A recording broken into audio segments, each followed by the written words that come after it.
কথা বলছি, আমরা তো সবাই সমাজের একটা অঙ্গ এবং অংশ, এবং থানা আছে, পুলিশ আছে, আইন আছে, এবং এইগুলো তো আছে কারণ এই ধরনের ঘটনা যে কোনো সময় হতেই পারে। তো হওয়ার সাথে সাথে এখন দেখতে হবে যে অ্যাকশন আছে, এবং এটাকে অযথা মানে অন্য রঙে এটাকে অনেকে চেষ্টা করে অন্য রঙে এটাকে রূপ দেওয়ার। আমি বলবো যে এর থেকে যেন বিরত থাকে।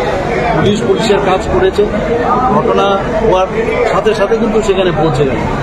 আপনারা সবাই জানেন অলরেডি যে এখানে 144 জারি এখন আগে চেঞ্জ হয়েছে এখন, তো সেইভাবে সেখানে জারি করেছে, এবং পুলিশ কিন্তু চেষ্টা করেছে যে ওখানে যাতে যেটা হয়েছে এরকম হওয়া তো উচিত না, যে বিষয় হয়েছে সেটাও যেমন উচিত, আবার যারা পাশে ছিল তাদেরকেও যেভাবে আক্রমণ করা হয়েছে সেটাও উচিত।